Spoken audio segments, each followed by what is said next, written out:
We're live. Hey. All right. So a little bit, moving stuff around. Oh, that's right. The chat's over it. So yeah, I got nostalgic and I was looking through all of our old bumpers and video Oh yeah. videos and stuff here. I'll turn the chat off for a sec so we can watch that. But there's a lot of great stuff we did on the channel. Matt's Leastus Mostus. Nice. If anyone like just tuned in, look, there's a lot of great stuff we did on the channel. For example, this, and it sounds like this is the farewell. No, No, yeah. It looks like a retrospective, yeah, doesn't it? So Yeah. remember this, Remember this. that? No, just we gotta do some more variety for the channel. That was fun, like having panel discussions and postmortems on stuff. Speaking of which, postmortem we can do about your one shot. So Chris ran. What were you, the instigator? What's the role? I think it's keeper. Keeper. So it's Evil Hat and Mike Sands. Monster of the Week. Yeah, I did a one shot last Sunday at the Osaka Game Day. I had 5 players, which I thought would be a bit tougher to handle. 4 is kind of like my comfort. But everyone was a really good job of not hogging the spotlight, not making it about themselves, like giving everybody chances to do things and being cool with, okay, like I said, I'm going to frame this like a TV show. You split up into 3 groups. Okay, group A, and then leave on a cliffhanger. Next group, cliffhanger. Next group, cliffhanger. Right. So everyone, I thought, did a fantastic job with that, and it was really fun to run. So how many players, that was their first PBTA? Maybe like 2 or 3. Okay, wow. They were in a group of 5. Yeah, wow. Yeah, that's pretty impressive, because that game's not easy to get a handle on, because you're doing so much kind of group world building and what do you want to do? And it's like that the endless options. Well, I truncated the world building a bit, right? Because as a one shot, some of the stuff's just not going to come up again. And you also kind of want to get to the action pretty quickly. In the past, when I've done a convention game, I've run like, okay, now you're in this situation dealing with a monster right now, almost kind of like a cold open that had nothing to do with the actual mystery, just so people could get a handle on how to do things. That's and I'm not sure whether that worked well or not. Like some people were like, okay, got it. Other people were like, but it didn't connect. Yeah, we didn't go back to that. What were those lizard men? And I'm like, no, that was just to see how it worked, right? And I don't know, I like how PBTA works, where that is a massive double-sided sheet. Yes. But like well-written triggers, and not all PBTA games have them. I can say, nope, cover the sheet. Let's just talk about what your character is doing in the situation right now, and then based on how the player answers, I can say that your answer triggers this move, right? And then you can show them the trigger, right? So I thought that was pretty good. It was clearly written in this situation. Yeah, it's very clear. For some of the games, the trigger's a bit like, you just kind of reworded the stat again. That doesn't really help, right? One thing I wish I had done more of that I could have done better, I'm supposed to like write down each hunter's injury as they take it and like how much harm, because like your character initiative got like chewed up like the most. And, like a couple other people got damaged, but like at the time you suffered the injury, I felt I did a decent job of describing the injury, but then I never wrote it down because then later on I could have gone, like no one got like their arm ripped off or crushed or something, but you're supposed to like write that stuff down so that later on when you have to make a move, you can go, oh, right, you had your hand slammed in the car door, you dropped this thing. Or you had your leg chewed on by like a zombie, you're being real slow. So like afterwards, I think that's what I could have done a bit better at. Right. And I was waiting for, because I healed myself with magic, but I didn't roll successfully, so I was waiting for the weird complication. I tried so hard to think of one. I'm like, but everything, like... You had a lot of stuff to there was a lot of stuff. Sometimes with those like act under pressure moves or like can you do it moves, the key thing is like, okay, mixed success is still a success. And basically everything I was coming up for that situation, I said, this kind of turns it into not a success. So it can be really hard to go, you got it, but here's this complication. Right. So I just kind of let it go. Yeah, those storyteller dice, Genesis? Genesis. Chicken bone dice? Yeah, sometimes they throw that like horrible shit die you Yeah, get. yeah. And so everything's going good. And it's like, but you got the horrible shit dice and nothing cancels that. So yeah, sometimes I think for the GM, that's way too much to like, okay, you guys are doing great, but this guy is unconscious now for the rest of the game, I guess. Yeah, that's weird. You know, it's hard to read the Genesis thing again. But like, at least with Monster of the Week or other PBTA games, there's stuff that can happen like off screen. Mm-hmm. So like that one time that Kasim was trying to like cast that ritual to like banish all the revenants, and like you failed the roll. I'm like, okay, you know what? Oh no, it was you like draw unwanted. You chose to draw unwanted attention, and someone at the group pointed out like, well, it's not going to be the revenants because we want a lot more of them around the stage, and that's when I said, I'm going to have this police show, right, and just get chewed on by all these zombies, right? So sometimes when it's like, whoa, this bad shit die happens, I think it can be something that's off good. camera or off screen. Then you have to narrate it a bit more like a TV show, like, okay, we're going to cut to something happening through like a victim's eyes or the monster is doing something over here, right? So it can be kind of awkward, but there are ways to deal with it. Yeah, and I was just curious how deadly it was, because I know in like Monster Hearts you don't try to brawl much of anything. That's because that's not what the game's about. Yeah, right. But this, I was curious. I was like, I'm kind of a monster hunter. Let's see how this goes. And I have a sword, and so I was just curious how, if anything, was it can be pretty deadly, and that's why I think I tried to make a point a couple times, like, okay, that kick some ass move is for when you and your opponent are able to tear into each other. Right. So for God's sake, look for a way to inflict harm without triggering that move. Oh, you mean a short sword is not that? No. I mean, like you could like ambush people, or like as long as they're not aware of you, or if you get someone in like your sights that's far enough away to not like throw a sword back or something, then I mean, you can heal pretty quickly. But you guys were actually playing pretty smart, and I was sort of like escalating, like, okay, I need to throw a lot more at you, right? And you're just like, as soon as you guys got that bust, it was kind of like game over, right? Like none of those the revenants are going to be able to attack you on that bus unless you leave the door open. Yeah, I felt though that Monster of the Week, like you had a lot to balance with 5 players, but it seemed like that might play better real small, like 2 players, 3 players, because I really wanted like more of a Mulder and Scully kind of thing to go on, and there was just so much, and like everyone was very disparate in their like motivations and origins and stuff, and it was really hard to like get us on the same page kind of thing. There's some fun stuff to pull from each of the characters, but that like super eclectic group, I was like, okay. yeah, it can be that. I think it was maybe also like the mystery in that one, like it was a huge area, there were lots of places you could go and do things, and you guys kind of figured out the mystery relatively quickly, which, I mean, there's never not a monster or never not a mystery, right. But there was another mystery I was thinking of that was in the museum, and that would have been a bit more, okay, we really don't know what's going on, we have to go interview people, talk to people, kind of, and it would take you a lot, probably like half or more of the session before you actually encountered the monster. And for a one shot, you can't. The nature of this one was like, there are monsters like almost immediately there that you have to deal with. Yeah, and I that's the thing, the PBTA games, the thing I really like about them is how quick you get a character. It's like, you don't have to like, okay, so wait, I'm trying to min-max this, so where do I, it really, it's really nice to like, this is the kind of character I want to play, this is what I want them to be able to do, and you're ready to go. Yeah, I do like that. So that works well. Yeah, and I realized from the playbook I chose, the best choices were weird and hard, weird and strong. So I was like, oh, I'm going to be weird and strong. I'll just go as weird and strong as I can.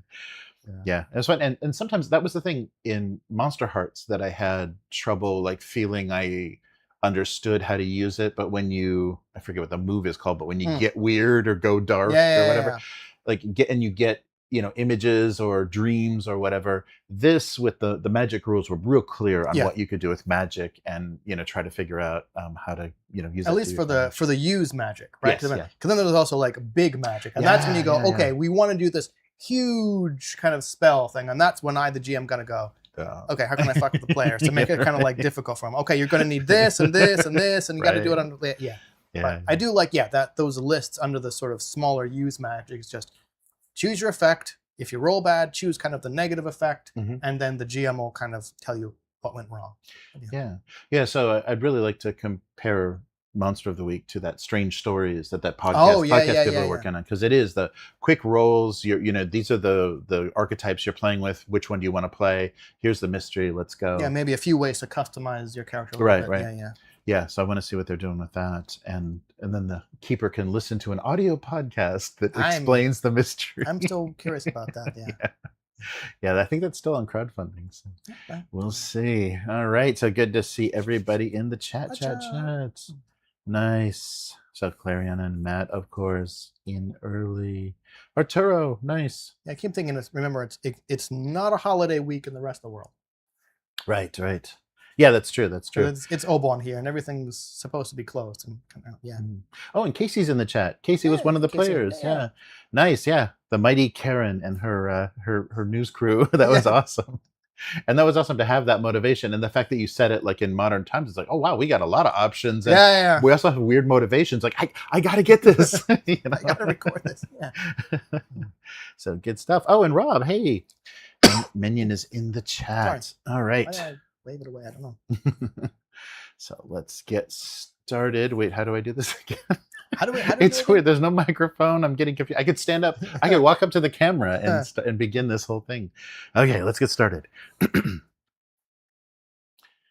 Welcome to the weekly. I'm Jeremy. I'm Chris.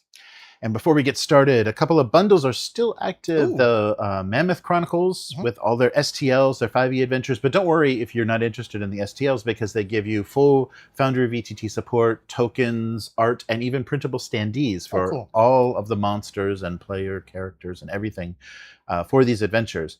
So check that out on the link that helps support our podcast. And also From Rivers to Fjords is still running. That's the Chaosium. Basic Roleplay that also includes the Basic Roleplay Universal Engine Gamebook and Basic Roleplay Creatures. So a lot of additional stuff apart from the London and Scandinavia settings, the Viking settings that they provide. But this week on the weekly, Diamond Inventory. Finally, something is moving. It's happening. TTGDA wants credits for everyone that contributes to books instead of the publisher, and that includes at awards as well. Okay. A Neon Odyssey crowdfunding kind of post-mortem from the creators, and these guys. So I don't know why I was saying, these guys came out of nowhere. I don't know anything about these guys. These guys are huge. They're like size-wise, I don't know financially, but size-wise, they're right up there with Critical Role. Really? Like as far as their popularity, they have like millions of subscribers and viewers, and kind of famous characters that they've played. But we'll talk about that. I like how you said the millions of and viewers, as if I was one, right? No. Yeah, viewers like you.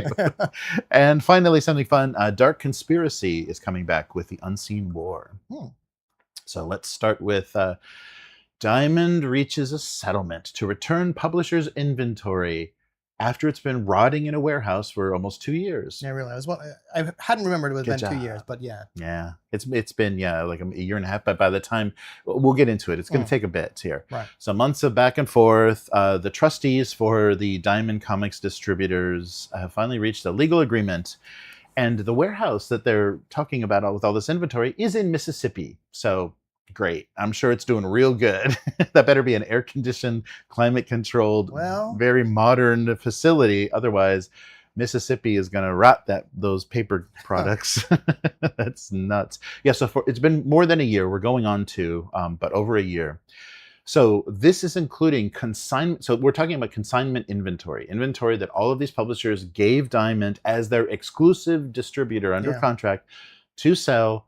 Was sitting in this warehouse when Diamond went under. The banks and people were like, can we just sell this and get some money? Because we want money, please. All the Chase Manhattan and everybody was begging for it. So all of these publishers include Ablaze, American Mythology, Avatar Press, Action Lab, Drawn and Quarterly, Fantagraphics, Green Ronin, Living Line, Paizo, Udon, Zenoscope, Boom, and Dynamite. So some pretty big names there, and kind of like small press stuff. But as you remember, back in 2025, January. So January, that's why it's getting on 2 years, because we're halfway through 2026. January 2025, the bankruptcy was declared by Diamond. Diamond was acquired by Ad Populum, which is a subsidiary of Sparkle Pop, whatever the hell that is. And this warehouse containing their inventory was handed over to them. They basically controlled it, and they're like, ooh, look at all this good stuff. So initially they were going to attempt to sell off the inventory, because with the contract that they had, and unless that's over with, they have the rights to do that as their exclusive distributor for a lot of these people to basically bookstores and online Amazon and stuff. So they were going to attempt to do this to settle the company's legal debts. That was kind of put on hold. Gary Groth from Fantagraphics said this is an act of piracy, because essentially what they were fearing is that Sparkle Pop was just going to do a fire sale, flood the market with these books at this discount price, and kind of devalue, Pathfinder, Starfinder. Oh, that's that $5 game that nobody wants to play. All of this like really nice high quality stuff. They're just going to put it out there, pennies on the dollar, just to make the money for the banks. That didn't happen, because there was Morgan & Fisher was the trustee appointed for Diamond, and this got stopped and was handled in court. So all of these publishers in total will be forfeiting about $620,000 in fees to get their inventory back. So they're going to lose some money, but that's split among all of those. Not each. They're still going to get paid $50,000 as some kind of deposit or return for this. But so the publishers will need to be able to designate 3 representatives. So maybe that group gets 3 people to visit the warehouse, identify the remaining inventory. Then they're going to have 30 days to get it out of Mississippi. On their dime. Yes, of course. So that should be fun. So if it's not taken care of within 30 days after all of this process has started, Sparkle Pop will deem it abandoned, and they will sell it. So anything that the publishers are just going to say, but there may be they may be able to order it to be destroyed to stop the kind of fire sale thing, but it is going to be considered abandoned legally unless it's been ordered to be destroyed. So we may see some of this stuff showing up. So we're still not out of the woods yet, as far as if you see a really good deal on Paizo books or Fantagraphics. Don't do it. So they see a really good deal on Paizo books, don't buy it. That money's all going to Chase Manhattan. So this is good news for Paizo, but not yet, because basically this is millions of dollars of inventory, retail value, millions of dollars that's sitting in this warehouse.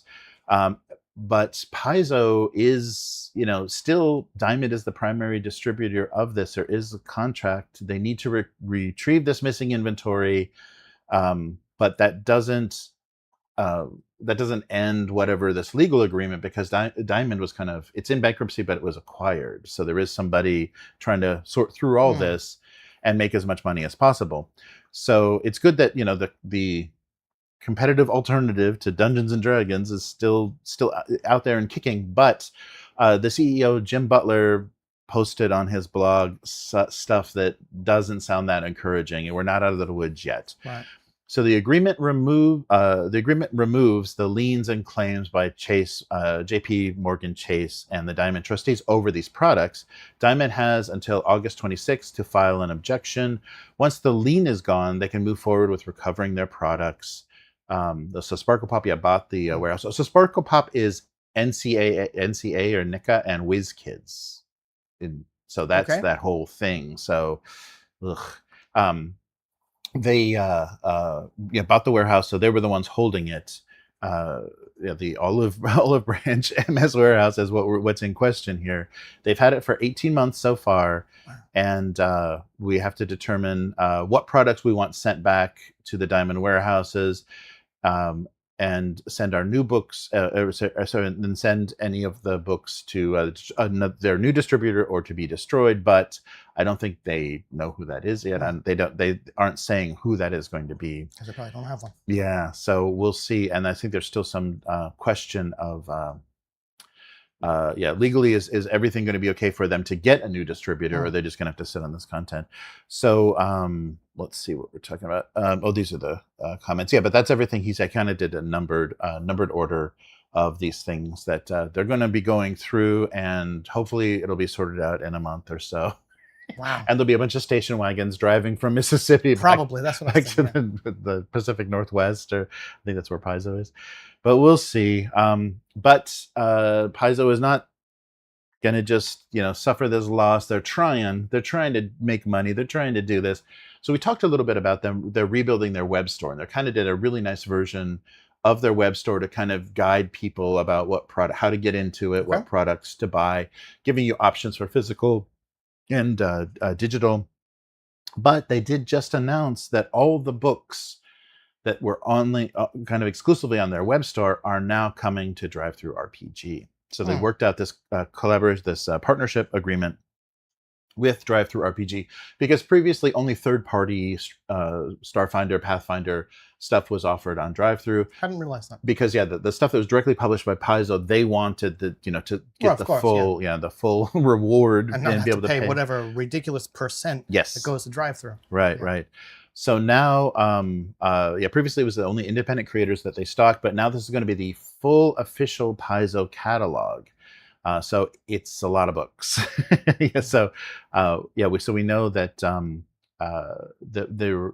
Paizo is claiming there's about $10 million worth of books that were stuck in this warehouse, and that their deal with Diamond was giving them access to Amazon, Barnes and Noble, and all that stuff to get their products in front of normies and kind of mainstream.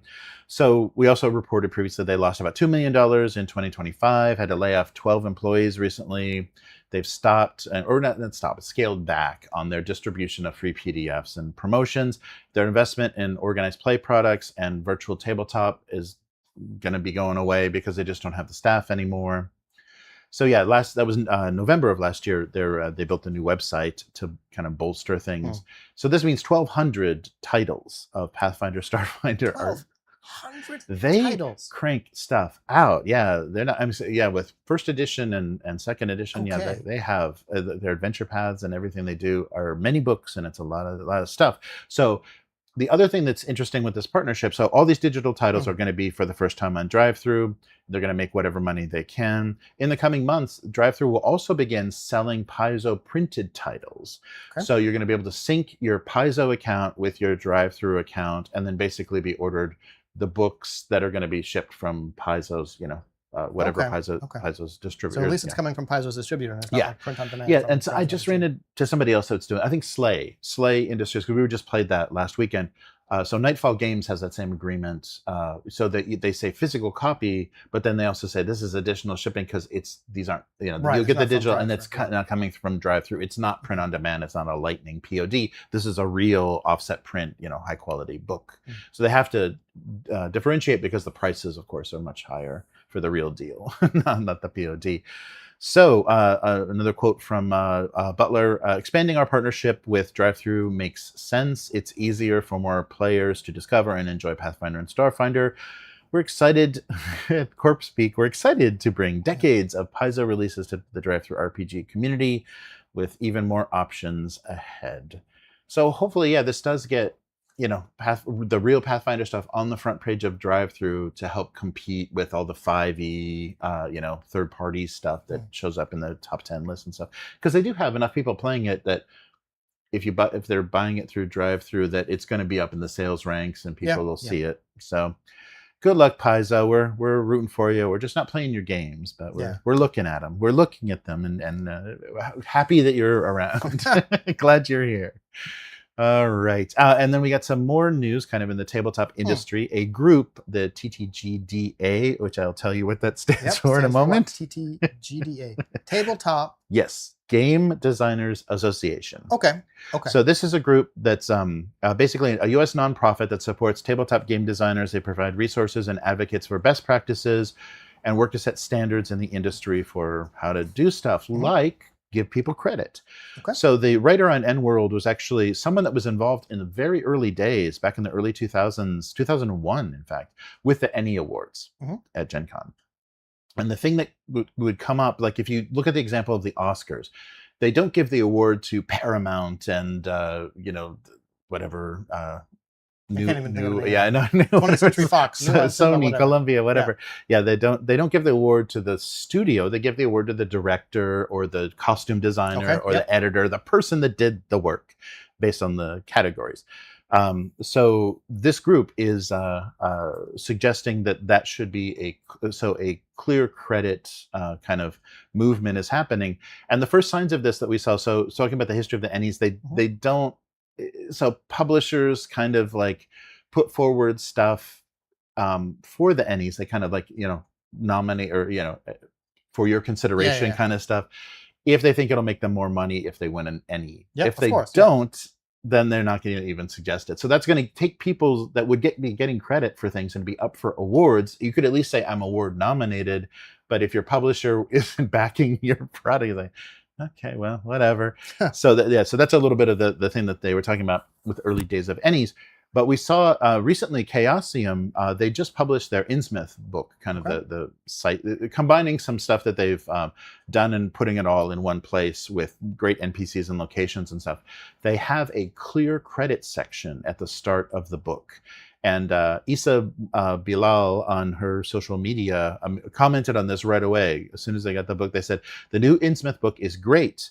I love seeing the clear credit bit at the beginning of Call of Cthulhu. Call of Cthulhu material. Apart from enlightening me to the history behind this particular publication, I admire the transparency and intent to shine a light on its origins, upon the shoulders of which later products stand. It's a small but very decent thing. So because it's included work that's been done for Call of Cthulhu probably from the 80s, Innsmouth was probably such a popular thing. This includes that and credits everybody that their work that was included in this book. So like everybody. Yes, to make sure that we know where all this is coming from. We're not just going to get the credit to the guys that compiled it. It's everybody that's done every part of this section. So the TGDA is pushing very hard as a kind of best practice, because we saw things like Hasbro's Dungeons and Dragons and stuff. Well, what do you expect? Yeah, that's going even one step further back to like, what are we talking about here? We don't see Gary Gygax, we don't see Dave Arneson, we see Hasbro and next to Dungeons and Dragons. So this organization is trying to help awards organizations, content creators, publishers, and sales platforms accurately identify designers. So providing kind of guidelines and best practices for common ways to properly credit people on sales platforms, which is a little bit difficult. And they said they've had the Origin Awards at Gamma, Barnes & Noble have all, when they've been asked by this group to kind of make these changes, they've been, okay, yeah, we can do that. That's great. That's no big deal. Amazon says, go fuck yourself. We're Amazon. So they've resisted calls to properly make game designers part of the listings of TTRPG products, because they don't give a damn. What are you going to do? Stop using Amazon? Yes. So one of the board members for the TTGDA said, accurate and prominent name credit should be given in all aspects of game publishing and promotion. Those credits have clear commercial and personal value for every creator. The industry must do a better job acknowledging the people who imagine the works and worlds that underpin everything we do. And I think, they made a good point, because and this is interesting because there's a little bit of history in this interview. This has gone back to 1988. There was a group of board game designers that kind of organized and said, this is best practices. This is what we want to see. And especially because we were, Milton Bradley and the big publishers of that day, we don't know who designed Monopoly, do we? We do. We do now, but it's not from the boxes. So this has been kind of a thing that people have been interested for a long time, and by not even if it's not directly making them any more money, there's not royalties involved or anything with their name being on it, that's so important in their legacy and saying these are my bona fides. This is my this legitimizes me in the industry. I've worked on these games. And so like I was talking about the guy on the that has the YouTube channel that was the Games Workshop designer that did one of the smaller skirmish games. We don't know who the hell he is. Nope. He got no name recognition. We don't have any clue. And he's trying to say, I worked on this, and this is what I know, and this is how I was looking at the design aspects of the rule mechanics. We're like, okay, I guess you're gonna have to take a long time to prove this because they never gave you credit. Well, I think that's why companies would kind of be fighting against it, right? Because like we said, with Hasbro and Games Workshop, and even though they're not TTRPG, but it's like, we don't want these individual people to build up a following, and then take their following when we treat them like shit and jump ship, right? Because like Games Workshop has been burned on that before, and I'm sure Hasbro would be like, nope, we want, regardless of who's making it, regardless of who's involved, all we want is that Hasbro's D&D, so that people stay here. Right. Yeah, it's weird because it's almost like if they paid people better and treated them better, then they wouldn't have to worry about that. But people are always like festering and like, I can't wait to start my own company and crush these fools. That's the weird animosity that develops. So that's too bad. But one thing that was pointed out, a great resource if you're interested in tabletop, tabletop credits and things, is Board Game Geek RPG Geek. Really? They do a really good job of crediting everybody involved in every publication. So they list things well. So that's a good resource if you have no idea like how many people were involved. So give everyone credit. That just and one interesting comment that came up as well about this though is, when the credit lists get too long, like that Vietnam War memorial of digital artists, you see at the end of a lot of Hollywood movies, when they get too long, it does kind of take away and make the main people seem less important when they're just a name in this huge list, even though it's designed by or a game by. But somebody's making the point that if you are going to credit, and this guy designed the font, and this guy did the headers, and this guy did the layout, it's like it does get to be a bit much. But in publications, you can do that. You can dedicate a page to that. You've got the room for it.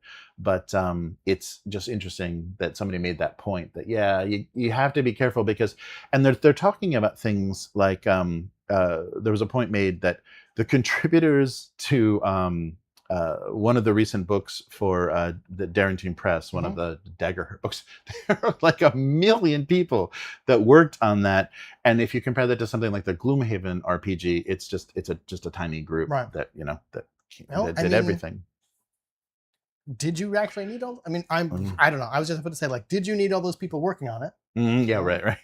It's just a fun hangout, But so very interesting. So that article and kind of some of the blurbs and stuff appeared on a few different sites talking about that. So I think this is an important issue, and especially when we just had the ENnies and we don't know exactly. I mean, we can go to the website that sells that book, and probably on the publisher's page there's going to be better credits, maybe but not completely. So best practices, I thought that was interesting. So this really caught me by surprise, and I was not sure if I wanted to include it, but Legends of Avantris. Legends of Avantris. So these guys have been playing 5e, but they don't play 5e. They play wackadoo 5e because they got to reskin it with whatever. So we just saw Neon Odyssey, which is like a fake anime, cyberpunk, candy-colored nonsense, make $16 million. It was $16 million. So that's up there with cyberpunk collectible card games. But Avantris's Mickey Gilder was talking about. So this is the thing I kind of criticized, and I made a huge mistake by not knowing how huge these guys were, because they're just the kind of games and kind of actual plays I would never watch. Right. But they're they seem like fun, happy people, and the message, the intention is better than I thought. Okay, it's not so craven capitalist on its face. So he was talking about these premium D&D accessories, and he just says they're awesome, but they're nothing without kind of an ethos and accessibility behind them. So the intent of them, not just to make money and build out a crowdfunder into this ridiculous thing. So this was a huge year for them because they won some NEs for their previous their previous product, the Crooked Moon, which I think was kind of a fairy tale skinning of 5e, kind of a yeah. So, but it looked good. It looked nice. It was just, oh, it's 5e. It's like, why is it competing with like original game and game systems as like product of the year? It's just reskin 5e. But the Crooked Moon got 6 awards for their source book at the NEs. So they did pretty well. And this is their next project. So that was a crowdfunded project that, you know, then came to retail. Neon Odyssey got their 16 million on Kickstarter. And Mikey, did I say Mickey? Mikey was thrilled and humbled by all of the success. Mikey has previously played on their actual play Chuckles the Clown, Gricko Grimgrin, and Gary Goodberry. You know all those characters he played. But he also works as the creative director for the Crooked Moon and Neon Odyssey.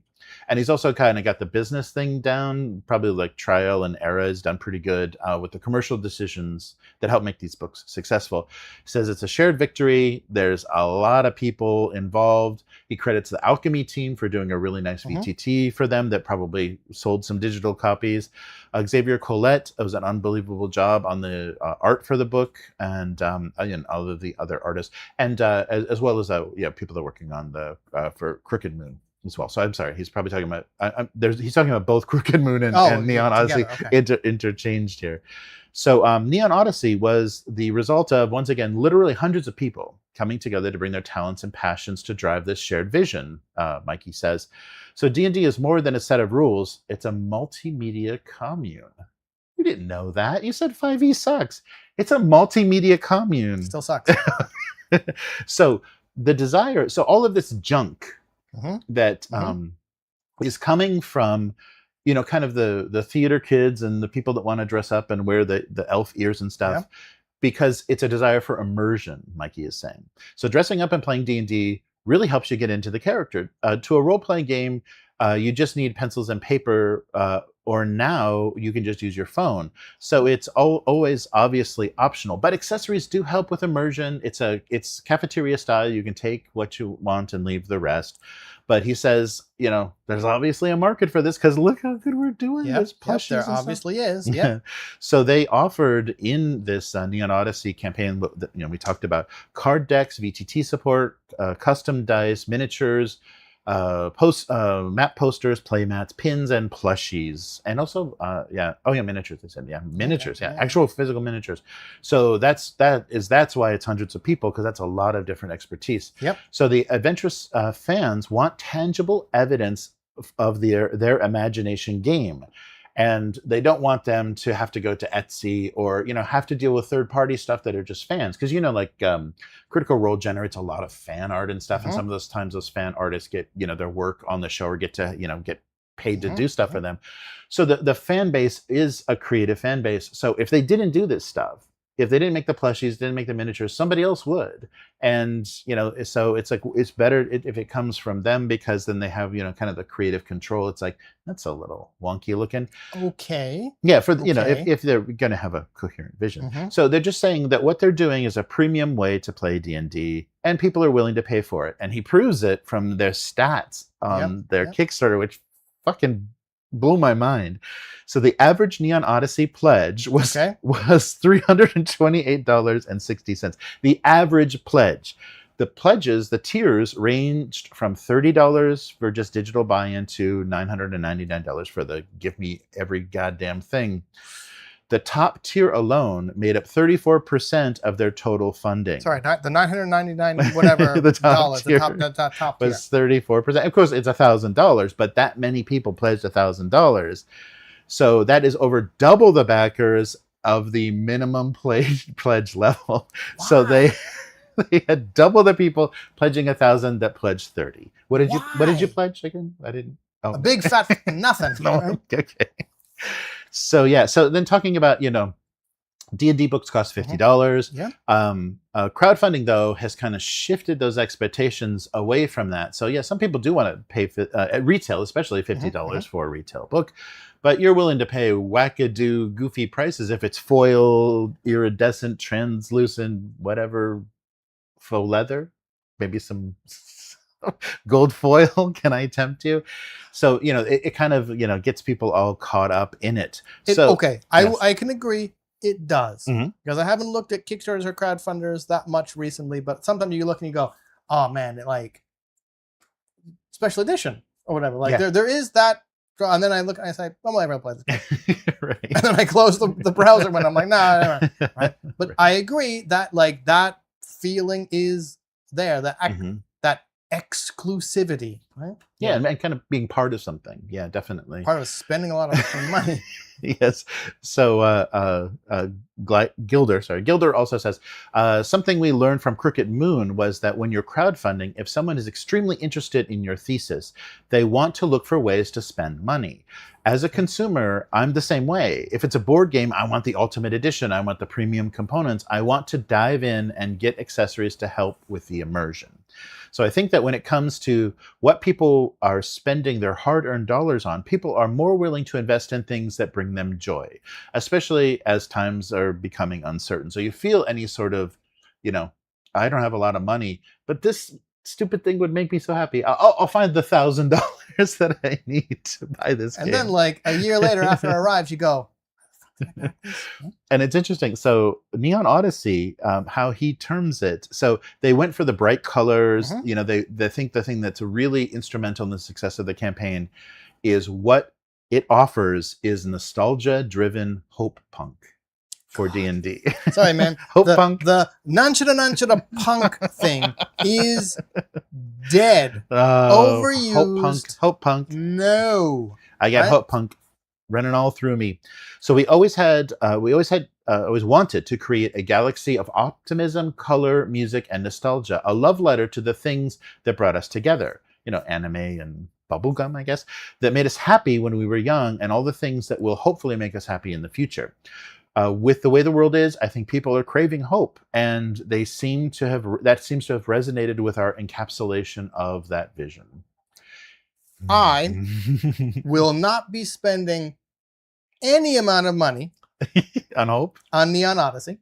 Okay, well, okay, yes. But as someone who would eventually like to be credited on a work as a designer, right, and probably not going to happen, I want to see a copy of Neon Odyssey to actually see if that is backed up in the type of game they put out. And I'm not saying it is or isn't. I just want to be like, okay, right, hey, you used D&D 5e, because, I mean, that's notorious for having, like, games reskinned. It's like, hey, it's going to be this Ghibli-inspired thing, and it's just more monster bashing. Yeah, right. Just the fighter is now called the fodder, the supplicator. I know. Yeah, exactly, right? Yeah, very recent. Like, hey, this is all about, like, collecting monsters and healing them, and they're like, why do you put combat stats in for everything then, right?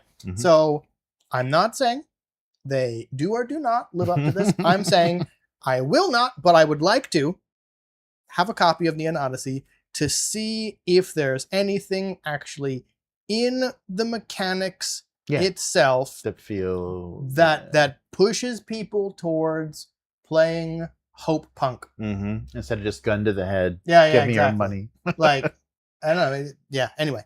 Interesting. Yeah. So Mikey was a fan of Critical Role. That's what got him into the hobby. So that explains his take on things, because if Critical Role is your entry point. Yep, I'll agree with that. And one thing he says about tabletop is you don't have to get overwhelmed by the rules. You can just watch how it's played. Talking about Critical Role, I guess specifically. You can just watch how it's played, get excited about the worlds, the characters, and the interactions, and then dive into the crunch of the rules and learn to play it yourself. So first, and I think that's how the I won't disagree with that. Yeah. Right? Yeah, that's how the normies are coming to tabletop, is seeing these fun, happy voice actors doing these crazy characters. It's like, wow, how would you do that at our table? So yeah, I mean, I guess I was jaded and cynical, and I was expecting some kind of thing about like just ignore the rules in favor of a good story kind of bullshit thing, right? I'm just like, nope, okay, fine. But yeah, it's fun first. Yeah, they're kind of putting fun first, and but then that gets you into it. So Mikey wants to end it with a kind of optimistic. Right. Yep. He's giving you some hope punk here. All right. So you're a learner as long as you're alive, and so we're always improving, always trying to better ourselves, and we're excited to see what happens next. So when asked about their future projects, okay. a lot of different ideas, but I mean, good intentions, and it may not be the way we want to play the game. It may not be the look that we want to play in a game, but they're not unlike some other games like fucking Deathbringer, where they're selling you shit Chinese dice and everything. They did everything. They hooked up with the people that could make the dice, make the plushies, make the miniatures, not drop shipped from China, but designed by them and manufactured wherever. I mean, fair enough. If, like he said, there is a market for this stuff, and we would prefer to make it not exactly in-house, but we would prefer to make it so that we can have some kind of quality control about it. And just and it's part of our experience. We can give you the whole thing for $1,000. Okay, $1,000. That's just, oof, no nonsense. Yes. And finally, because we played Monster of the Week, this got in my head. Dark Conspiracy. We're getting a new version of Dark Conspiracy, The Unseen War. So this is by Mongoose. So Mongoose currently owns this. Lester W. Smith's original Dark Conspiracy came out in 1991, published by Game Designers Workshop. And what this is a near-future horror TTRPG. You're demon hunters against an incursion of monsters in a United States after the global economy has been destroyed. So people live in giant metroplexes or in the outlaw lands, kind of the all outlaw lands. So there's been 3 editions previously. The second edition in 1995 was by Dark Conspiracy Enterprises. Third edition was by Kinstaff Media in 2012. Mongoose got the rights, and unfortunately they got the rights away from the original creator. Like he was competing. He's like, oh, okay, you gonna include him? You're gonna get some input from him? But Mongoose is usually they're using their traveler. They're using the traveler rules, the 2d6 plus a characteristic plus a skill level, and they have a boon and bane system as well, where you roll 3d6 and you take the 2 highest or 2 lowest for their. And there's a crowdfunder coming up for the Dark Conspiracy Unseen War. I guess it's already on crowdfunding. I put the link.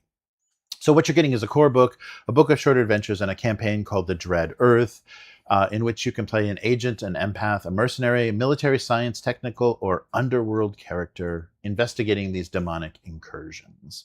So Mongoose has had their hands in Traveler, Twilight 2000. We've seen all this kind of stuff. They announced the acquisition of Dark Conspiracy last year in April, but this is finally seeing it.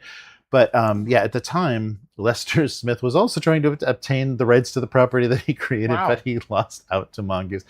I hope they give him good credit at least or something. I don't know why you would do that to a creator, but maybe he's a difficult person. We can all be difficult. So it's on Backerkit now. You can download the operative induction dossier and create a character for free if you want to see what it's like, because I think it's a life path. They're using that. Why would I not use a life path? It's Traveler, But but this got me actually excited to play the original, because I'm sure it's clunky as hell and fun and weird and stupid. If it's early 90s, it's got dumb stuff in it. But so the premise overall is early 20th century the world is fundamentally broken down, economic collapse called the Greater Depression. And amidst this global decay, an ancient malevolent force from another dimension, collectively known as the Dark, has begun to leak through into our reality. So you're basically hunters trying to stop that nonsense. Sorry, man. Modern situations have completely soured me on any kind of these desperate groups work together to fight them. I'm like, no, not happening. It just no. We're all gonna no. We're gonna fight for control. So that's fun. So so check that out. That made I was attracted to that, not because of Mongoose. I'm not a huge Mongoose fan, but I want to see if the Games Designer Workshop has the old PDFs of that on their website, because I love to look at the original. That game's like. Oh yeah, I think it's D10. I think you're rolling D10s in that on the original rules. So that would be fun. But that'll do it for this week. Where can people find you? Blue Sky and Instagram-ish a bit, right? I don't know what I'm doing. Now that I'm not prepping for Monster of the Week anymore, I don't know what I'm doing. Maybe start painting blackout miniatures again, because those painting guides kind of, where I can see, okay, I like what's going on here. They released a couple of free painting guides. Nice. And most of them are like Vallejo paints, which is what I use anyway. So, good. Oh, nice. Oh, they do that like paint colors. And nice. Oh, that's great. So, how about you? So I'm drawing my single panel gag cartoon. You can find that under Abuse Cartoons on YouTube and Twitch. I eventually will live stream about that, but you can watch the old ones. The cartoon is ongoing. It's available at GoComics, so gocomics.com/domestic abuse. And also check out rcharvey.com. It's a site I edited for many, many years. A cartooning and comics history by R.C. Harvey. Great stuff. He has a great writing voice. And it's a great archive of everything he did in his career. But if you like what we're doing here on the Weekly, consider becoming a weakling. The strongest of all supporters, though not as strong as that $1,000 tier Neon Odyssey nonsense. Those guys are pretty strong, at least in their desire to be children again. But you can do that at patreon.com/upturnedtable. And basically that tier tells us you're supporting the Weekly, you want us to keep doing this, you want to see more of what's going on, get you access to the Discord, you get the RSS feed of the audio of all of our live streams. And all that auto-tuned and sweetened. Yes. Auto-tuned. Yeah, auto-tune is great. Or you can get the everything but the RSS feed if you become a YouTube member. So click on that button. Down there somewhere, you may have to notify me because it's supposed to be an automated process. It is for Patreon, but sometimes YouTube members don't get instant access to the Discord. But let me know. Discord's really fun. It's these fun people you see in the chat here having a good time, talking about games they're playing and all kinds of stuff. But upturnedtable.com is the main website, and Upturned Table on all social media. So that's going to do it for this week. Tomorrow, Old School Essentials. Nice. So we're going to keep walking around that old Abbey, finding out what's going on, because nothing's going on. It's not called the Evil Abbey. I swear to God, it's not the Evil Abbey. The Abbey. I left that on the map when I put it on the BCC. Okay. And they're like, why does it say Evil Abbey? I'm like, shit. This is obviously not the player map. It's the GM map. But so we'll be doing that tomorrow, and we'll be back for the Weekly next week. Later, mortals. Goodbye.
now you can see the TV more. Yeah, so this is just a playlist of all of the bumpers that I had from all the times. I'm so sad we lost Ernie and his hijinks because we can't really use it. I guess, though, if Luke really does something weird with Greyhawk, we can go back to As the Gygax Turns. But we're running out of Gygaxes. And there's our Dagger Hearts graphic. So yeah, Monster of the Week wasn't exactly what I thought it was. I thought it was really built to kind of basically do X-Files, and I guess it kind of is, but they really branched out, so it gets very I don't think there isn't a government agent. There's just somebody that works with a shady mysterious something. So it could be, government, could be CIA or whatever. But but I'm really shocked that more than half or more than half of the players, basically half, had never played Powered by the Apocalypse before, because that's a game, and that's a lot of credit to Chris's, I forget what it was, emceeing, game mastering, because it's just like, okay, every option in the world is yours. What are you doing? It's like, who has a car? Does somebody have a car? Or I don't know. You have to go to your job, or what do we do? It's like people have to get their head into, okay, we're gonna all go and kind of do this thing together, and we want to, and we have motivations, and that's kind of, they try to kind of handle that in the there's part of the character creation process. After you make your characters, you give your kind of social links to each other, your ties through past. So this is the first time you've played with these people, the first time you've been together.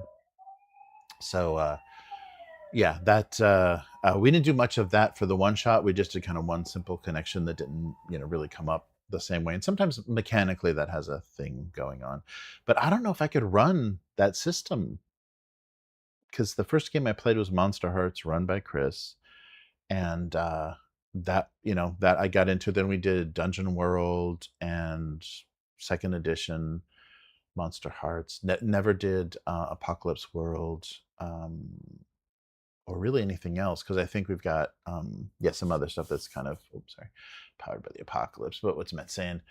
I'm so happy you guys got to game, and that was a first time in a long time, and a good group. Everyone was kind of the same age, similar. I think everybody was North America too, if I'm not mistaken. That helps a lot, because then everybody's like, pop culture, frame of reference and everything is pretty easy.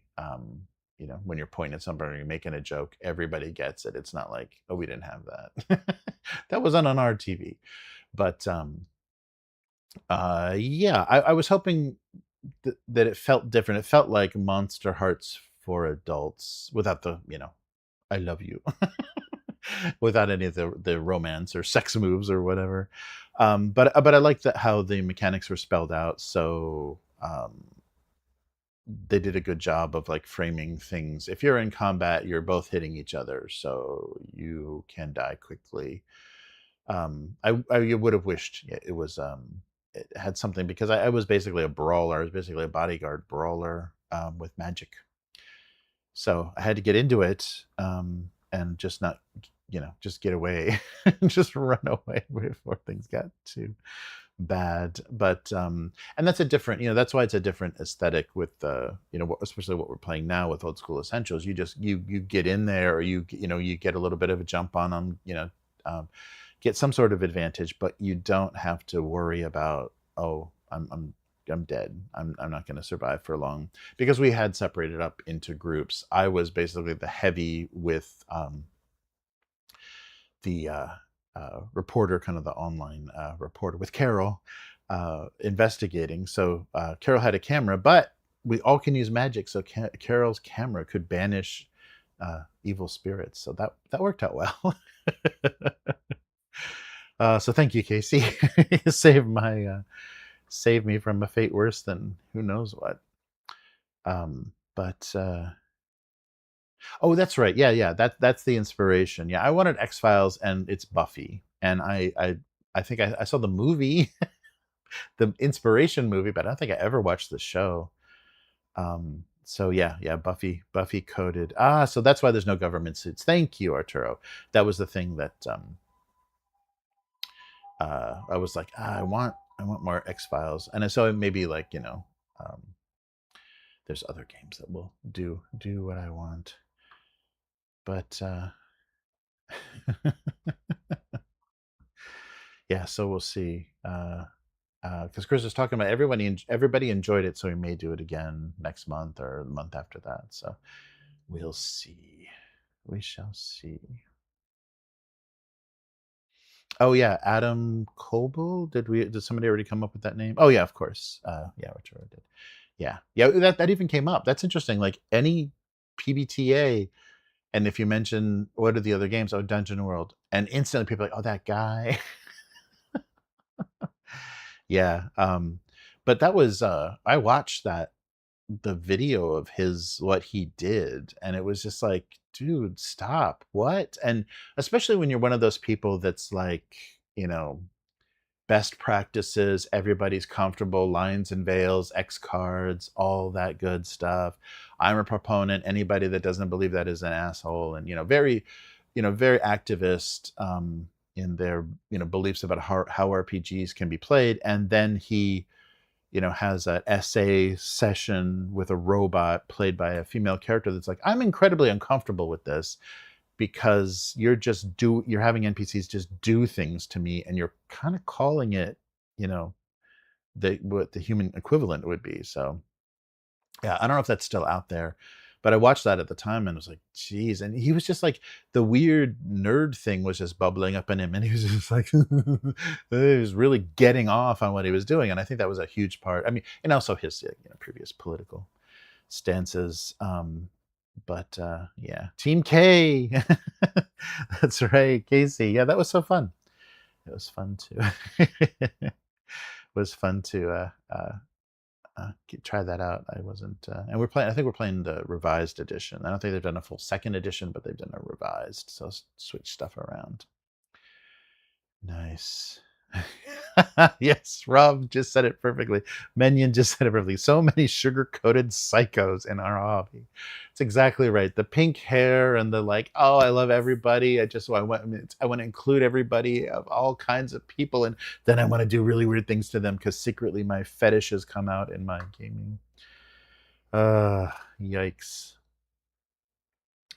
But yeah, that was and Arturo saying it was really fucking cringe, and how much he enjoyed it while the entire table was grossed out and uncomfortable. Yeah. Arturo saw it too. Yeah, that was a really weird thing where he was not reading the room, and just like, and you're doing a live stream with cameras, so be a little bit conscious of what you're putting out there, and that's the thing maybe with internet. People forget you don't have a broadcast standards guy off stage going. You don't have people that can just cut away to a technical difficulties, or the 7-second dropout on like they have on a radio. Yeah. So that's funny, but yeah, that's funny that came up every time Dungeon World. So I wonder, yes, because did they crowdfund, or they're trying to get together a second edition without him? So we'll see. We shall see. But it was fun. The IRL thing was really fun. We had a deadline, so we had to get out of the space because there was another group coming, after us. But it was because it was a one shot in the way that it was structured. Chris handled that perfectly. But yeah, I don't think I could run Powered by the Apocalypse. I think I might.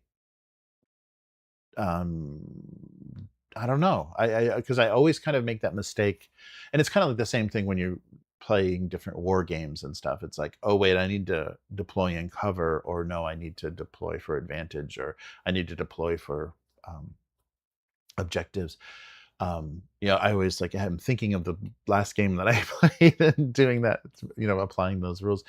And so, yeah, D&D doesn't make any sense with Powered by the Apocalypse and the aesthetics and stuff. It's just really like, group world building, figure out the puzzle. And you have to be really talented, a keeper. That's right, Chris was the keeper. For Monster of the Week, it seems like you need to be real careful with how you give and when you give people the stuff that kind of unravels things. Because it's hard, because people pick up, and some games have mechanically tried to decide how to do that and stuff, but you don't have, like with what I'm running now, the module has a lot of information. This is here and it's going to connect to this. This is here, it's going to connect to this. So you have a lot of that guidance. But with Monster of the Week, you just kind of have the setting, what's kind of going on, what the monster is, and then a kind of an escalation scale of, if they don't do this by then this happens. If they don't do this by then this happens. And Chris kind of showed us, like, basically the world gets overrun by zombies if we failed. Yeah. But we had a bus, so buses are always good with zombies. You can feel safe. Nice. Minion saying, and I see all the dodgy OSR people are still refusing to flesh. Need a plunger. Yeah. There's always people trying to ruin everything, ruin all of our good times. And just like I was so clueless about Legends of Avantris and what they've accomplished and everything. They get 2.81 million YouTube subscribers, just below Critical Role. But I guess Critical Role is actually a Twitch phenomenon. They get paid by Twitch, so maybe it's not a fair comparison because they don't care so much about YouTube. But yeah, interesting, and it's good. People are doing different stuff. I mean, I played so many games and did so much stuff, and playing these old modules with old school essentials, basically like BX rules, has just been so fun. And it's one of those things that I can't wait to get back to. And the prepping for it is heavenly. It's so much fun, to read these modules. And at the time, because we're recording what we did, we're streaming the audio, I can go back and listen to our last session and go, wow, this is great, and they're headed this way. But anything can happen, because a lot of these old school modules, it just depends on which door you open first. That kind of creates if you're going to try to get the hell out of there, or you feel like you're making progress. I like it a lot. It's just, it's been so much fun. And I think that, and we had a kind of a discussion off stream with some of the players, and it's like, yeah, this is really fun, and we're not being tainted by any of the nonsense and any of the stuff going on in the business, until we find out that necrotic gnome is a bunch of whatever.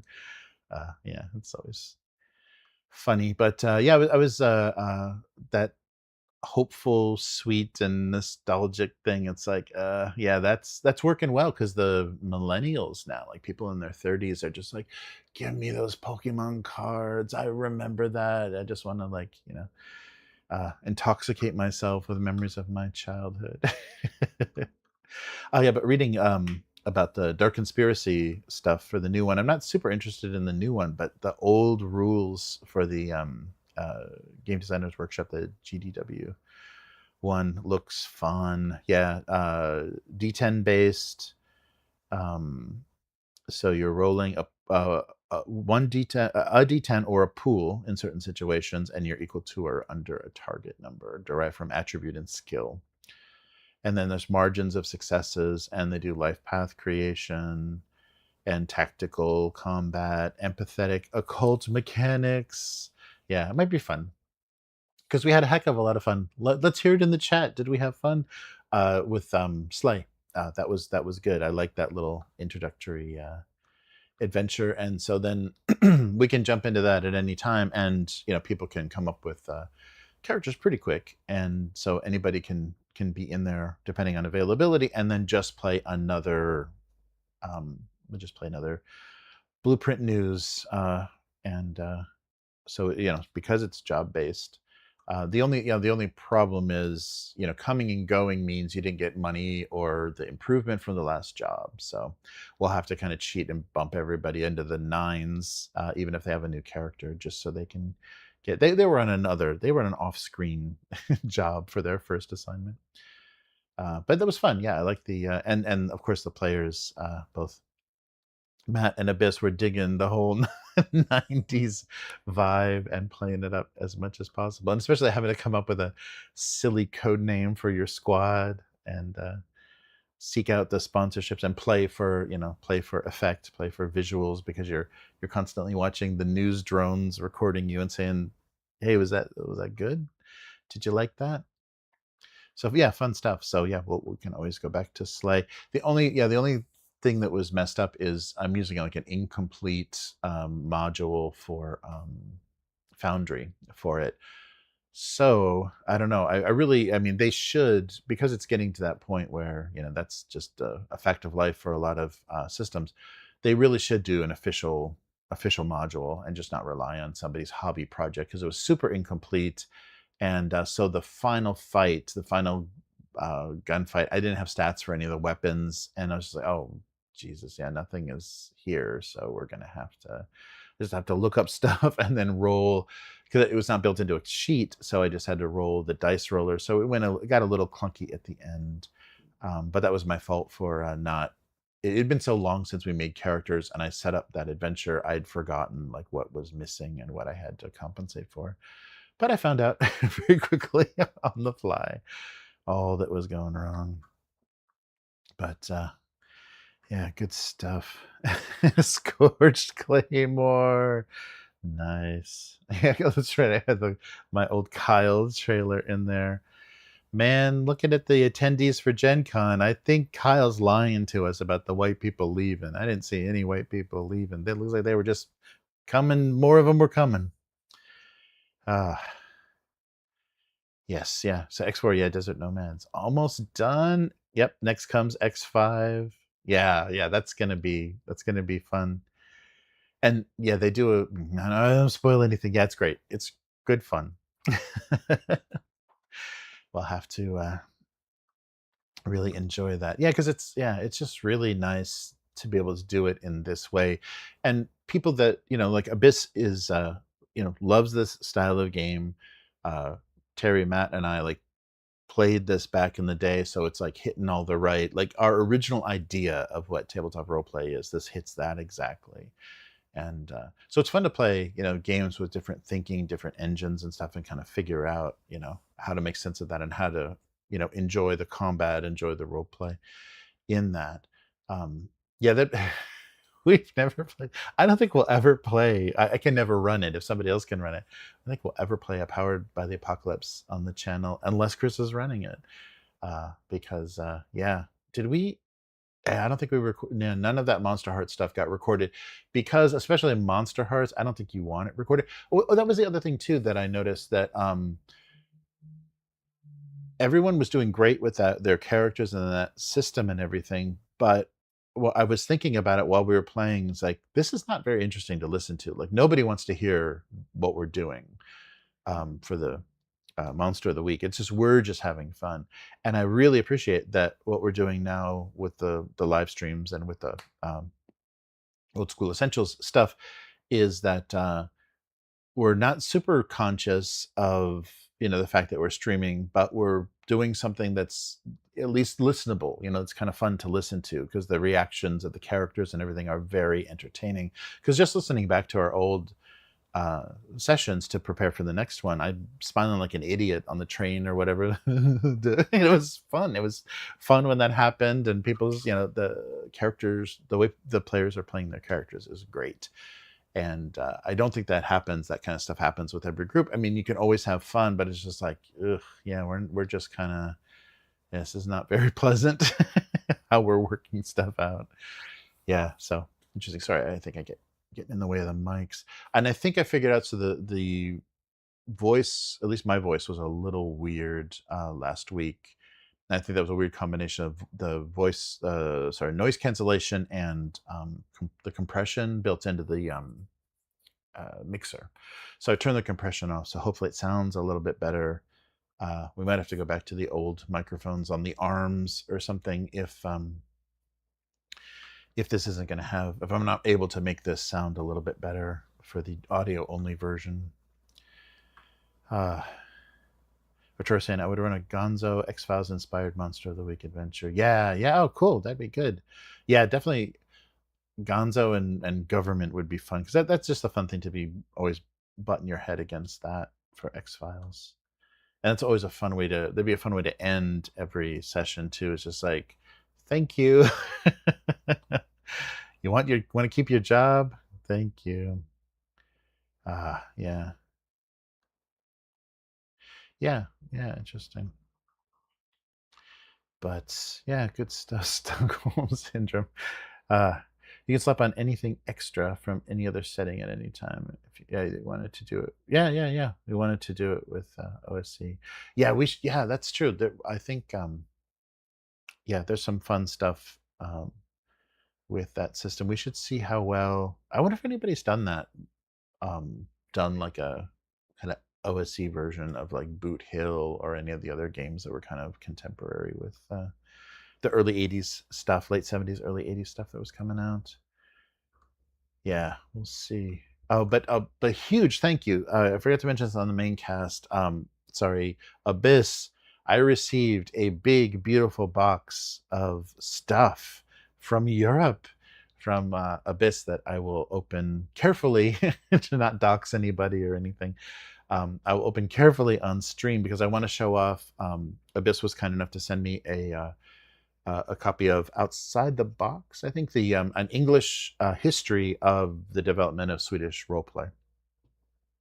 So very happy to have that, because there's so many questions that I have had about that. So that'll be something fun to look at. And plus, because sending just a book wasn't enough, looks like there's some great stuff in there, so we'll be able to enjoy that. So maybe we'll just do like a hangout stream, and I'll unbox and possibly eat some things from inside, as long as I'm gonna have to take them to the lab and test that they don't have any THC in them first. But no, but I'll that'll be a fun hangout, and then we can talk Swedish roleplay and stuff. But huge thanks, Abyss. That was like above and beyond. I enjoy you so much as a player, and so much, on the Discord and stuff. I really appreciate that, because I saw that. So Mandarake had or Mandrake, is it Mandrake? It's Mandarake, I think.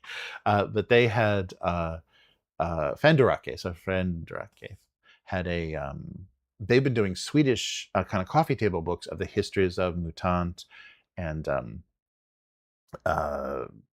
Drakor the Monar, and all of the Swedish stuff, with all of this great like archival stuff, the covers of books and pages and stuff from everything, but they're only in Swedish, and they can't really, they don't really know if there's enough of a demand. They could probably find out on a crowdfunder, but they don't know how much of a demand there is to reproduce this in English. And I flipped through the Mutant history on stream a while ago, but they finally did a book in English, and but they only ship to Sweden because they're using just Shopify or something very simple. So the only way I actually got my hands on that Swedish book was they didn't have it set up to restrict and so they allowed international shipping. And I ordered it, but it didn't calculate the shipping rate. And they contacted me right away, and they said, we can't send you this for that shipping, and the shipping will be insane. What do you want to do? And I'm like, I don't care how bad it is. I'll do it. And we went back and forth, and kind of lost connection for a little while. But Magnus at Fandrake said, oh, we'll send it. We'll send it for the amount you've already paid. And they included a bunch. That's where this came from. And that's where I got some refrigerator magnets and things. They included a bunch of extra stuff. Oh, and that's where my Mutant shirt came from as well, from that order. So they were kind enough to ship it anyway, but they fixed the website so that mistake didn't happen again. But I was very patient, so they were very, very cool about that. So I had no way to get this book, and Abyss was kind enough to send it. Yeah, so it only English book, but only ships to Sweden. They gotta. I mean, there's no good companies to deal with, but they gotta do kind of a consignment thing with Amazon or something. But I think, who was that? One of the tabletop publishers was just like, you don't make any money, because they lie about their sales. Like they don't tell you what they've sold. They've got your inventory sitting there. They're making money on it. They're shipping stuff out, and they don't even tell you. And plus the split is really bad. It's like they're 70-30 or something. It's a trash split for consignment, but they are warehousing it. But that just means throwing it in a bin or something, But they should really do a run of those books and see if they can get it to somebody. I mean, there's good. Are there? There's still good. Send Wayne's books. Maybe I could make that connection, because Wayne's books kind of brags they will ship to anywhere in the world, even Antarctica, in their on their website. So maybe that's a connection I should make, because I have Magnus's email. So tell them, will you do consignment and sell this book, because they have a huge tabletop selection. So people would definitely be interested in that, because just a few videos that I've seen people doing on YouTube about history of Swedish role play have huge views. So that would be very cool. There we go. Oh, a business saying it was fun to run around from store to store and calculate to stay within my weight limit. Thank you so much, Abyss. Yeah, that's so cool. I can't wait to see. And I'll share that on the channel, because that was such a cool. It came from the channel. Without the channel, that box would not exist. So that's very cool. Nice. Oh, thanks. Yeah, thanks for packing stuff well too. Yeah, that was the other thing. When I unwrapped the Rob Kuntz stuff from Wayne's books, I'll show off how great they package stuff, because that's just a lost. I mean, Amazon started out as a bookseller, and they don't give a damn. You don't get a book that hasn't been smashed into a wall and dropped on the ground multiple times before it's shipped to you. They're selling basically what's it's not called overstock. What was it called? Remainders. So in the book selling industry, a book gets damaged, the cover gets torn or whatever, it's remaindered, and they'll sell it for a huge discount because it's a damaged book. Because if it's not a mass market or one of the books they can take the cover off of and send it back to the publisher for a refund, it's remaindered, and they sometimes can sell those books in bulk. And that's why you have like the $1 books and secondhand books and some of those big bookstores that are selling you damaged books, or you can sell at some used bookstores, rebuy stuff like that. But Amazon is selling remaindered books as retail, off the presses retail, just because of their sloppy ass warehouse and shipping procedures, and they're too big to get that ever to be corrected. But then when you buy it from a proper retailer and you see how they package stuff, and there's like a layer of cardboard wrapped around with an inner box with an outer box with a plastic bag over it, sealing it from the weather, just like, yeah, and it arrives pristine. Every corner has a point on it, all that good stuff, not some weird spray adhesive that drifted over the book, and there's a couple of pages like folded in the middle when they threw it across the warehouse. Yeah, so maybe that will help. If the Dark Sun will truly be shrink wrapped copies of Dark Sun, maybe that'll help it survive a little better. Nice. Oh yeah, that's right. Matt ordered the Count Bin Face Mini. Yeah, I think it won't be tariffed unless it hits a threshold. I think even if it is a something that should be charged for, I think it has to be over a certain amount. I think that's how that works. Or that would be crazy if it was just a percentage of everything. Matt saying, love Gamma World. Goodman Games. Oh yeah. That's right. Mutant Crawl Classics. We got to try that too. Yeah, because that I really want to see. Really want to get my hands on at least the digital, because shipping from Goodman Games is silly. But the book of funnels that they're putting together, there could be some really fun stuff in there to get to kickstart a Mutant Crawl Classics deal. There was going to be an Old School Essentials based on Gamma World. Nothing ever happened with it. Yeah, I don't know why they don't. I mean, maybe Necrotic Gnome just thinks they've got their niche with the BX fantasy, because they're developing a lot of stuff for that. But it would be cool. And I think that the main guy there also does stuff with Troika, because I think is Ultraviolet Grasslands, is that I thought that was Troika, but maybe it's not. Maybe it uses like a BX system. That might be a fun thing to play, to try to get some sci-fi in the I'll have to check what that system is, but the same designer. I don't know if he just did the set or whatever. Whoa, no. Oh, that's right. Oh, they're talking about that. The politics. Bin face got 27%. Matt supporting a political campaign in another country by bin face. Good stuff. Yeah. Oh yeah, that was Abyss posted those on the Discord. I didn't even mention those on the stream. Those shitty retro minis that they did of the basically of this box, of the red box, the dragon, the fighter, and I think there's some other, maybe in that full art there's more characters. But yeah, they look terrible. It's so weird. They're super expensive. And I think they're probably unpaintable. I don't think they're like raw white metal. It looks like they're pewter, with the brushing, with the treatment, so it looks like an old, patinaed metal miniature. I don't know, but it doesn't look like they're paintable. They look so silly. Yeah, that was some dice company or whatever did those as a retro thing. That's been lost. Yeah, sorry, just bin face made me think of that. Matt's a bin faced mini, Mr. Captain Bin Face. Yeah, I wonder if we're just gonna lose that. Kickstarter, that might not be a bad thing for smaller designers to migrate to Backerkit, or away from the Kickstarter platform to get a bigger piece of the small money they're going to make, and us just to expect Kickstarter against what their original mission and intent was. It's just going to be big cheese ball, over the top plushies, minis, t-shirts and collectible whatevers for everything that Kickstarter does, because Kickstarter wants it. They want it to be multi-million-dollar campaigns because they take 10% of that. Wow.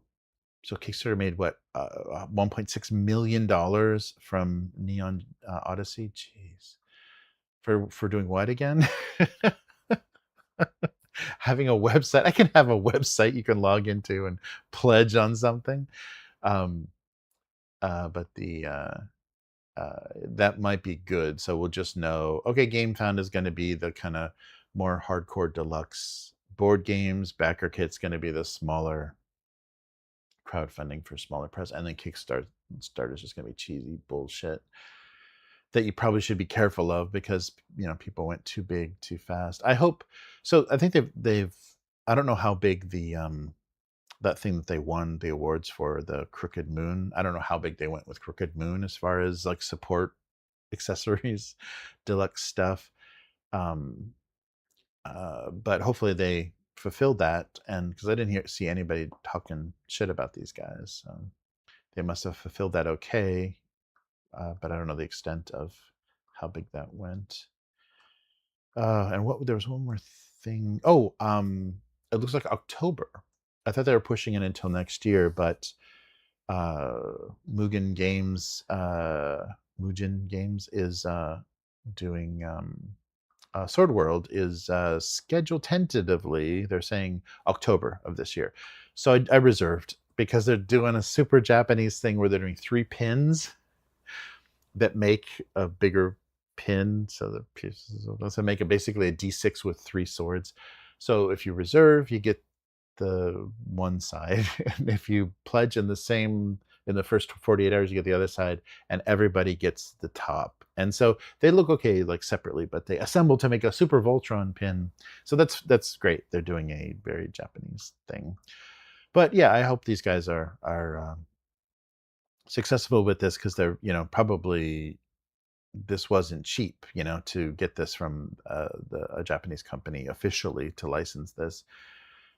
They're probably putting out quite a bit. And it's interesting, on the launch page, I put a link to the launch page. So the Sword World launch page recognizes the record of Lodoss War, and kind of talks about the history of that, and how the group that made Sword World was basically taking what they loved about D&D and what they loved about Lodoss War, and trying to make that into the game. So yeah, and they're really selling it hard. Sorry, they're selling it hard because they're talking about the it's had so much content produced for it since its creation, and the mechanics and stuff have been refined pretty well. But it is going to be very Japanese, so we'll see how that does, and if they do anything to work against that.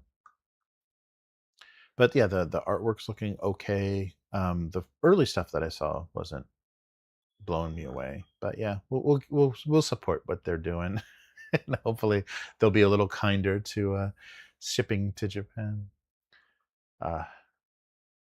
Maybe I could just bring the pledges in a suitcase the next time she visits relatives. We'll see what happens. But yeah, so that had an earlier launch than I thought, because they delayed it. They were supposed to be they're supposed to be doing it in the spring. So Sword World was supposed to be in the spring, and they said whoa, and so they delayed it, looks like 6 months. Hopefully for a good reason, to do another pass, the translation, or kind of fix something that wasn't going well. So we'll see. And that'll get us once that launches, that'll get us a quick start as well. So we can try that out on the channel right away. Run the Sword World quick start. But yeah, they're up against, because I don't think it's that old. I think it started in the later 2020 teens or something.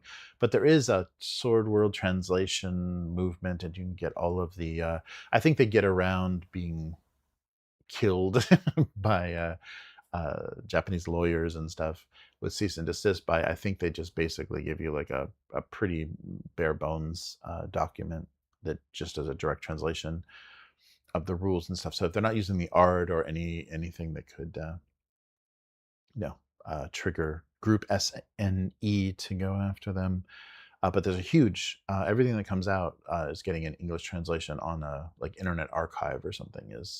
I forget, there's some repository of all that stuff. But they're up against that because people have already translated it. So if their translator decide to go with this term over this term as the translation of this, yeah, we're going to see all that in the comments, because translators, if anything, love to fight over the exact meaning of an untranslatable word in Japanese into English. So we'll see. Yeah, but their what's it called, pre-launch page is looking good. I think they're coming at this in the best possible way. I just hope they can create a good product, and actually don't do anything weird to upset the people that already have a playable version of this. That was kind of the thing. I think we talked about that before. The Hasbro went to the HeroScape community and said, okay, you guys want to work with us creating this new version, and they totally dropped the ball on making a new version of HeroScape that nobody really wanted, that wasn't really involved with, it didn't really have everything that people wanted, and made it super expensive, made just the one set of $250 or whatever was the minimum buy-in, and people just nope. HasLab failed. But did I just drop? Did my volume just drop? That's the one thing that scares me with wireless everything, is it has a battery life, so I could just suddenly go out. But we'll see. Well, Matt, see, I'm playing not the best. Yeah, it was great.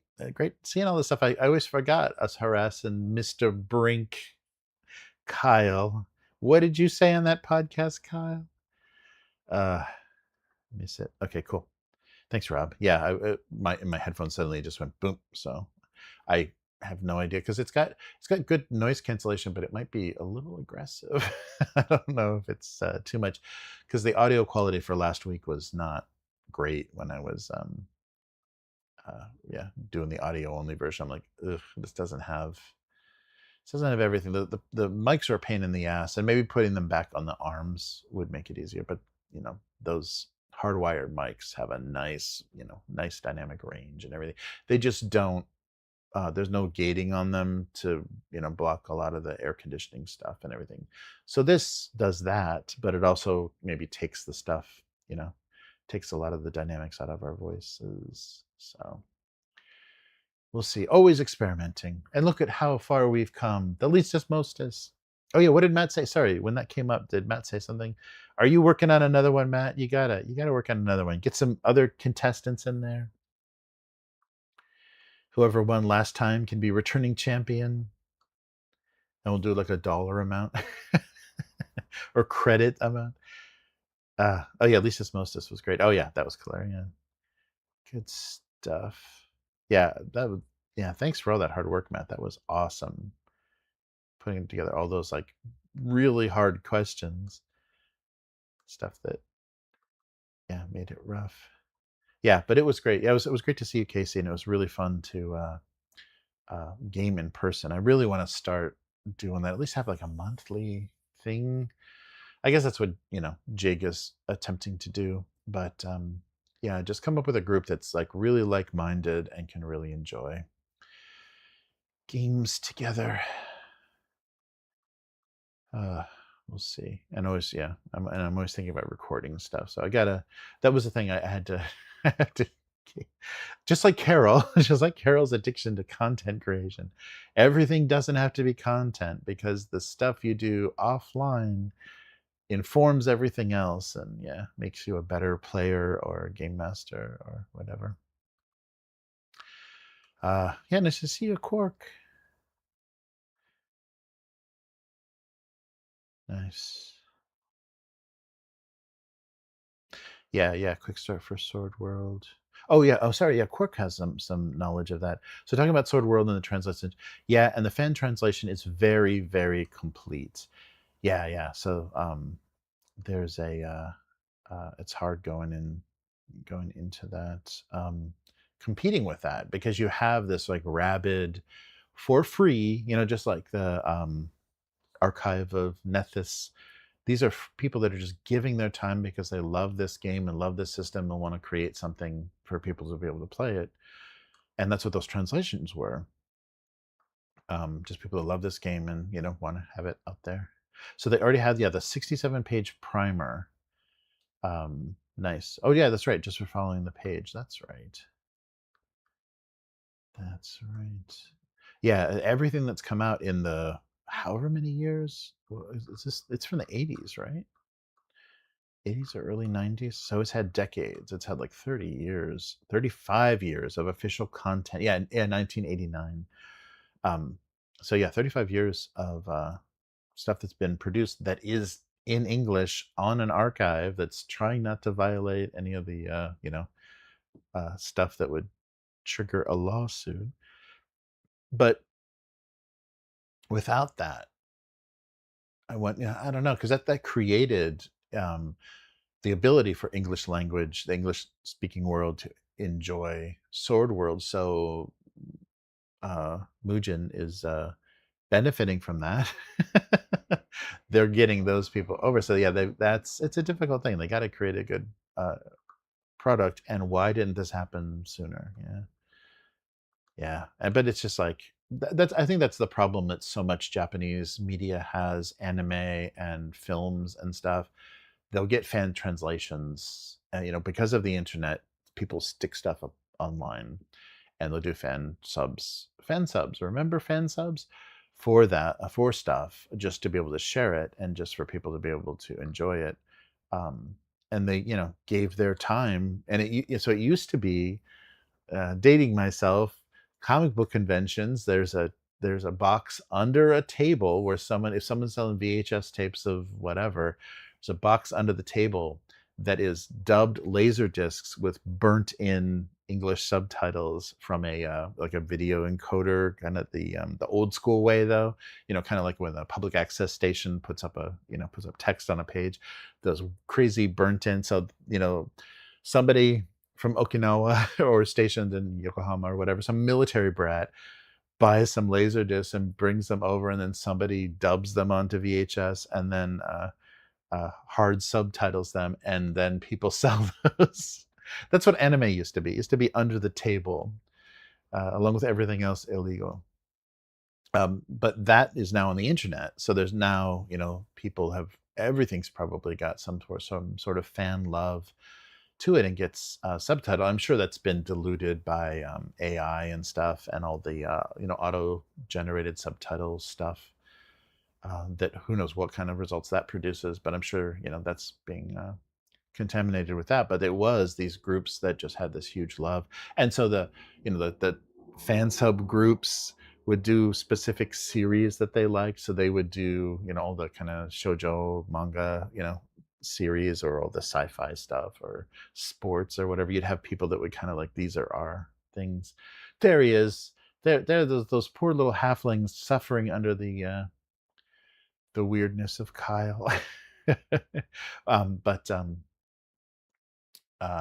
yeah, that's got to be a hard thing to go up against. And it's online, so people can be, when their campaign is going, if all the people that community come out and say, we don't like what you're doing, it's going to get ugly.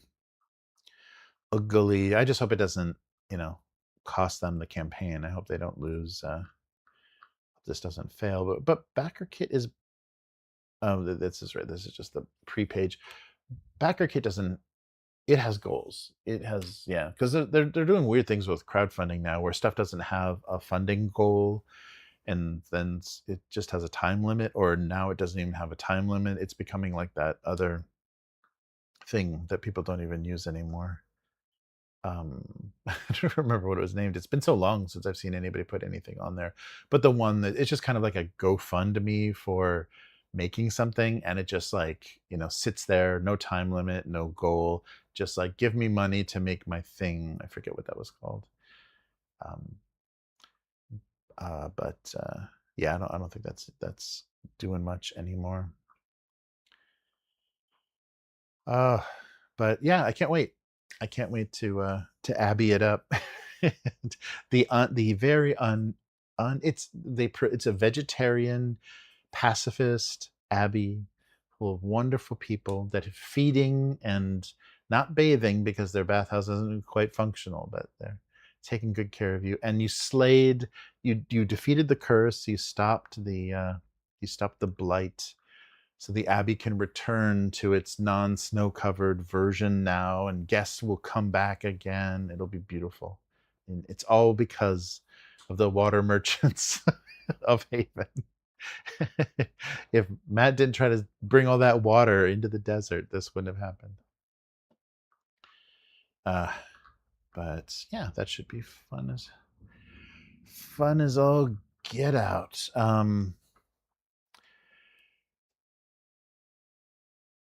Oh yes, yes, Abyss. I am planning on sorting and cleaning up the channel.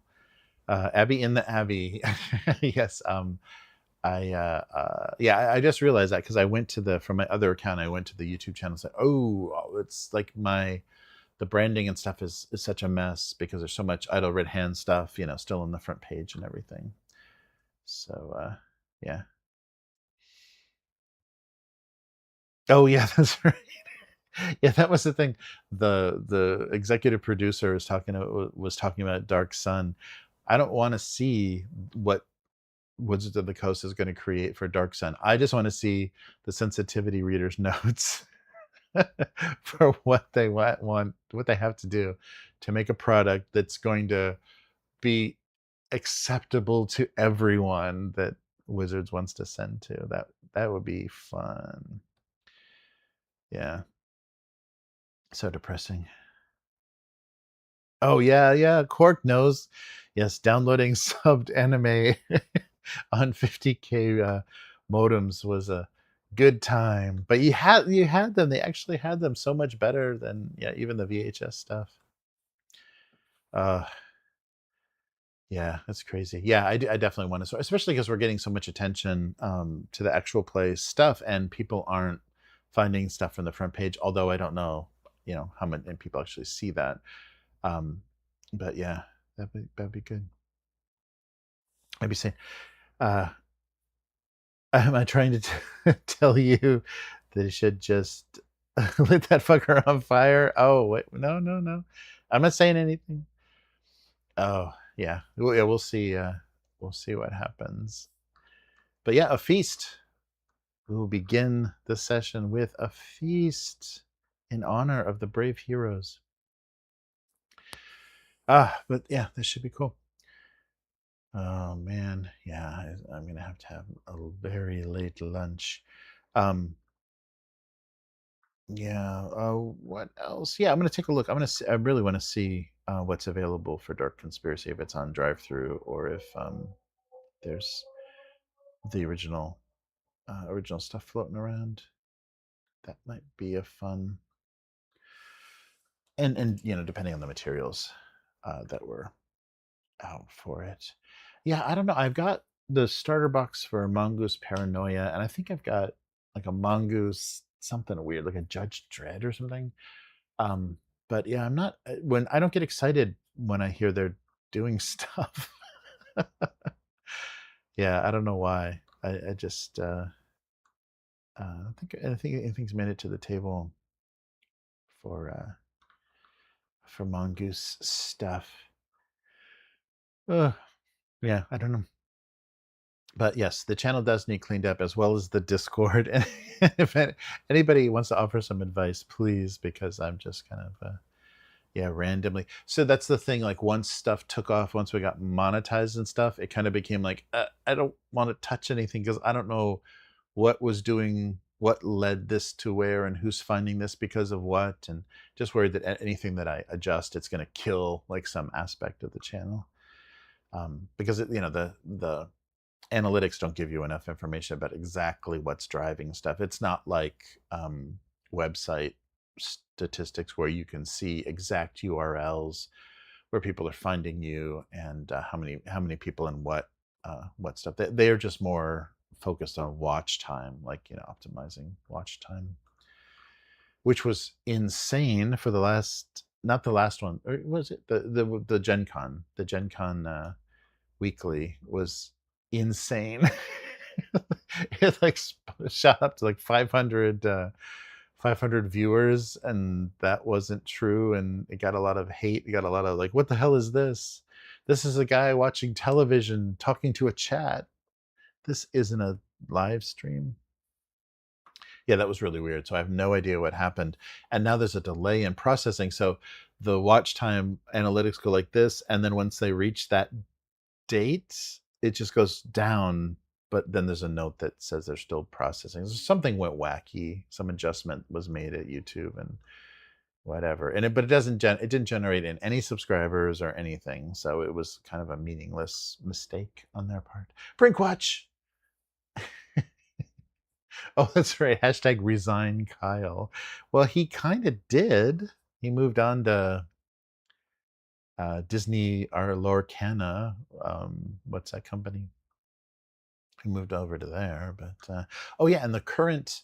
So he was working for Wizards previously. The current executive producer of D&D, before he was at, well, I guess he was at an indie publisher, tabletop publisher. I don't know if it was board games or role playing games. But after he left Wizards of the Coast, he left them for Amazon. So he was working on the AWS department at Amazon. So fuck this guy. I mean, you're gonna jump out of tabletop and go work for Amazon to sell back end, storage solutions. Yeah. Product management. That's all it is. It's just a product. It's just content. It's just a product. Jason Momoa must return. Oh yeah, I was thinking about that the last time that he came up. I'd love to see those characters again. We should figure out a system that would be fun to try to port them, and maybe a system equally as stupid as Daggerheart, even though it's game of the year. Game of the year, Daggerheart. Find a system that would be as stupid to try to move them over to, and try to figure out how you would do any of their skills and abilities and stuff. Yeah, that'd be good. Yeah, I gotta change those thumbnails. Yeah, but yeah, we'll give that a shot. Just a Mamua channel. Yes, all Mamua all the time. Oh man. Yeah. If anybody thinks of something that would be really stupid to try and to move those characters into, I'm trying to think of what is something that is like weirdly cozy and ornate and silly as Daggerheart that somebody else trying to make an alternative produced, or just try to put him into Draw Steel or one of the other things that came out. I think Draw Steel though is pretty vanilla as far as the race class stuff. I think we'd have trouble getting getting minotaurs into that system. Yeah, I don't know what would be fun. But we could continue. Yeah, it would be have a continuing cast that just demolishes all the unplayable RPGs. Yeah. Nothing's coming to mind. Maybe something Avantris will make something. Legends of Avantris will make something that will be equally silly. Or no, we'll just put them in Neon Odyssey. Yeah, that's. I don't want to pay money for that, but yeah, we'll just put them straight into Neon Odyssey because it might be close enough. Because I'm sure there's aliens that would be, would work as analogs for fantasy creatures, fantasy races. So yeah, because what Matt was a frog. Yeah, right. So yeah. So yeah, we should look at Neon Odyssey and see if that'll port. Because that looks nice on Alchemy. So I would buy it on Alchemy because that would be supporting those guys, the development of Alchemy. So I'd give Neon Odyssey some money if we bought the Alchemy module and then ported our Daggerheart characters into sci-fi. Oh, come on, we got to do that. We have to do that. And suddenly their color palette shifts to powder blue and pink and fuchsia or lavender.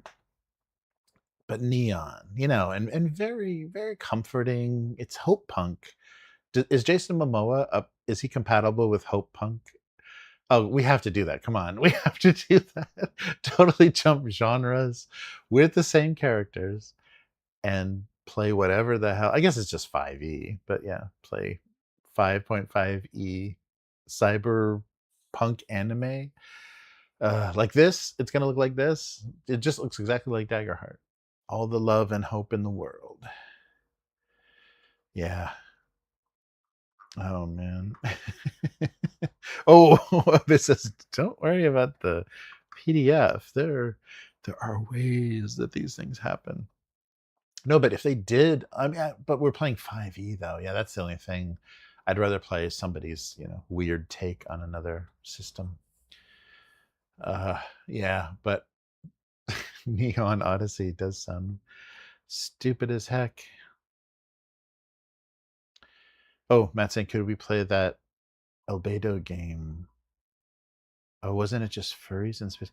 Oh, yeah, like a furries kind of thing. Yeah, that would work.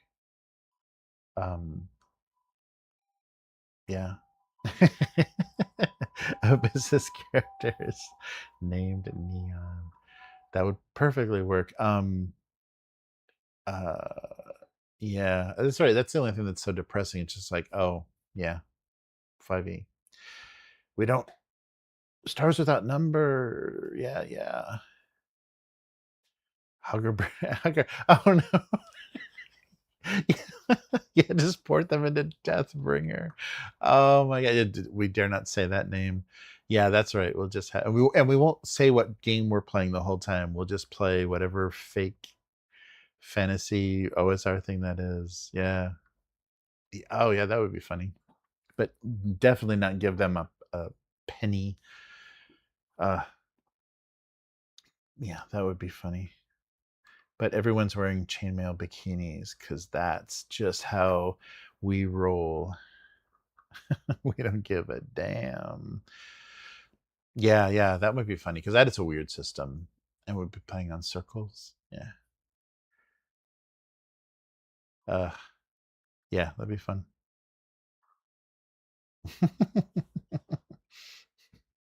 Okay, we could do a session trying to convert them into fatal. No. I don't want to see a fatal sexy minotaur. Oh my god. Yeah, we'd have to publicly all go to Greenland after that session. Yeah, that'd be funny. If something comes up, if a really silly game, somebody thinks of something like that that could be compatible with having so many stupid animal races, animal characters, anthropomorphic animals, that'd be fun. Yeah, I just like trying to do super not compatible like a fantasy setting into hope punk, whatever anime thing Neon Odyssey is, would be really stupid fun. Or yeah, let's think. There's got to be some, and if it hasn't been, it's going to be crowdfunded soon if it doesn't exist. Something equally stupid. Yeah, Neon Odyssey sounds fun, but it's just 5th edition, and that wouldn't be fun to play. So yeah, because all they did is name swap stuff. The mechanics are exactly the same, plus spaceships. Yeah, so too bad. All right, but yeah, I'm gonna look into that original dark conspiracy and see if that would be any fun. That could be another one of our pick up and play anytime, depending on how insane those rules are. But yeah, don't like the idea with that dark conspiracy of Mongoose just getting the rights away from the original creator. But maybe he didn't have a plan. He just wanted to, get it back, and then because it jumped around to a few different publishers, so who knows what happened, what the whole story was. It'd be fun to find out. It'd be fun to talk to that guy and find out, how these things happen. Yeah, just like if he's still kicking around, I really want to find out. Oh yeah, it's not visible anymore. But the Vor the Maelstrom guy tried to do a revival because I think he got the rights from FASA to do it, and he had a crowdfunder that failed. I don't know if it was canceled or just failed, but he was trying to bring back Vor. That was a while ago though. That was before things really started to pick up with crowdfunding. But that'd be fun to talk to the guy about that. How we got the rights, and how they couldn't get the momentum going. Because yeah, that was the thing when I think it was actually a Chris Birch interview. There was some jerk off, with a YouTube channel and a headset mic that was just interviewing Chris Birch about Mutant Chronicles, like back in 2015, or maybe it's older than that, isn't it? When they were doing their original RPG crowdfunder, and he's like, why the heck would anybody even care about this, or why would you even bring this back? And Birch had to go into his whole the history of this and what we're trying to do and everything. With okay, whatever, we're 90s, whatever. I don't know what the whole viewpoint or kind of dislike of the channel was as far as what they were into. Probably 5e. So it was like a 5e guy going, what the hell, what is 2D20, what the hell, man? Yeah, that was weird to see that. But I think they face that same sort of thing where there are a lot of fans, but for people that have no knowledge, they're like, what is this? What am I looking at? Too bad. Oh, Jub, poor Jub. It's gonna have an Only Rocks account. Nice, famous for posting rock feet pics. I can't wait. We got to figure out, how the systems engineer punk, office worker punk. Oh yeah, we haven't done enough of that. Cork Lake's the fatal idea. There's so much punk that hasn't been explored. We have to tap into that. I mean, Hope Punk is taken, and NASA Punk was attempted. Let's really go in with some the best punk possible. Cozy punk. Nice. All right. Well, yeah, let's I'll get ready for tomorrow and come back to the channel for our old school essentials for the Master of the Desert Nomads crawling around in the not evil abbey. Yeah, it should be fun. And Yeah, so we'll be back next week with the weekly, and tomorrow with some actual play. So thanks everyone, especially patrons and members. It's great. I mean, thanks so much, Abyss, for sending the book, plus plus so much for sending everything. We'll find out what that is on stream. And it was good to see you, Casey. And yeah, hopefully, yeah, I'm getting a strong feeling that I need to visit California and visit my kids soon, before any big changes happen in her life, like Matt's son.